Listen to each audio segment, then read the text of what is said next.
punch their tires out or whatever it was, and then he would have some kind of denial, justification that was basically borderline denial instantly. I think they say 1 out of every 7 people is a sociopath. I mean, I think there's a way that our minds can rationalize what we do. And I think if he thinks it's for their own good, which I think is really important, the reason I structured the movie this way is that you hear about him for an hour, or 45 minutes, you hear about him for half the movie. And in your head, I wanted to take you on the journey I went on, which was he was a monster in my head. It was like reading a book. In my imagination, he was this horrible, I was terrified walking up to his front door. And then I met this guy who really feels that he was their father. He feels that he gave them everything. He gave them, a career and a chance in life and a way to get to God and all these things. And whether he believes it or not, he's convinced himself to believe it on some level. It's pretty scary, actually. So. I think that's one of the strongest things about your movie. I'm very impressed because that is exactly how it feels. Anything can be rationalized very quickly by any of us. You don't have to be a sociopath. We've got a question right here in the center from Adrian. Thank you. I think for a lot of people probably in this room, to have been in your situation, to get these stories being told to you, it would have been really hard not to opine and try to give advice and your own opinion. Did you find it hard to be listening to these stories just with the purpose of filming it and listening? Or did they ask or did you give your take on their problem? I mean, they were getting enough of that. I feel like my company's called Interloper because we're in the group, but we're taking notes. It's a more positive spin on that word than, I was shocked when I looked it up in the dictionary recently. But you can't just stand back and hold a camera in my estimation of it. You have to be a participant to some extent.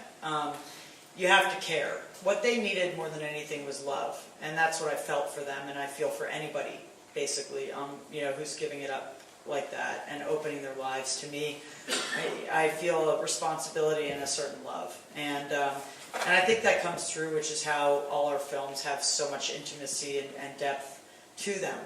And so, off camera and during even the filming with the children, we, the documentary crew, were the favorite people there, But we didn't give them advice, we just gave them love. So, yeah. A little bit off Terrific. topic. The Scientology, you said, sued some of the deprogramming centers for what? I know they have a lot of money, but they're suing them for just their... What grounds you mean? What grounds did therapy centers, people... I am not sure. It's probably something to do with the separation of church and state and getting in the way of something. I know they don't actually sue on a general level. They choose a specific case. It's really hard, and I know with DES and with Child Protective Services, it's almost impossible to prove abuse. You have to have marks. You have to have evidence. People in cults don't have that evidence. So if if a cult exit counselor is trying to bring up a case against a specific group, and they don't have sufficient evidence, they could be sued for libel. Oh, okay. I'm not exactly sure, but there's a lot of ways to sue in this country.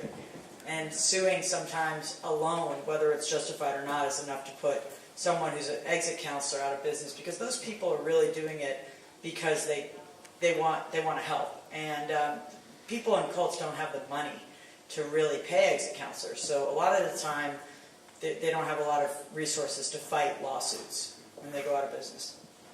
And another thing that was going on was they were so desperate to make something of all of the pain and suffering they've been through and to stop other people from going through this. They were just absolutely, if this is going to help other people, please let it happen. So that's why please spread the word about joinusthemovie.com. It really, it was sad because it actually premiered at the LA Film Festival instead of Sundance, and it didn't have quite the push on its launch that the other films I've made have. And so it didn't get as much attention. And it's really, to me, very, very close to my heart. I think it's an important film for people to see. It's almost like a little bit of a vaccination if you see this film. I hope. Yeah. It strikes me that one point you made in the film was these people had all been abused or had neglectful child childhoods themselves. So he was like a new father to them. But also, it reminds me of like women who have been abused in their childhood often will choose an abusive spouse. It's almost like history cycle. keeps repeating itself. And my original thought was these people must be so stupid. How could they fall for this kind of stuff? And yet seeing it, you realize they're not stupid, they're just needy.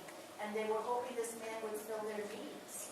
Yeah, they're really smart, actually. I mean, Joaquin and Christy, Christy's an amazing photographer. And the question was, I guess the question was, they're not, you made an observation that they're not stupid, they're actually pretty smart and it could happen to them. And what was the question? Was there a question? I think you showed that a lot of it is because of need, not Yeah, need, it's not emotional because of- need. Yeah, it's an not emotional because of need. lack of it. Because you look at it, how could you fall for this?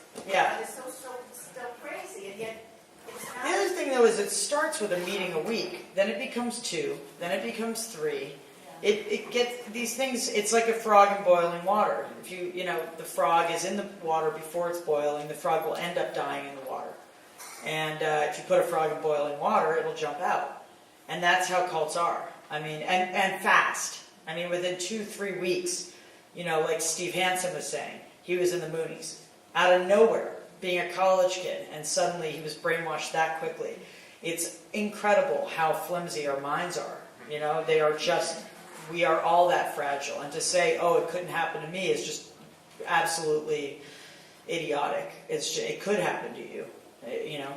Given the right circumstances, you lose the people you love, you lose your marriage, everything falls apart, you lose your job, and everything, you're just rock bottom, and then this person comes along and lifts you up off the sidewalk. At that moment, you're vulnerable.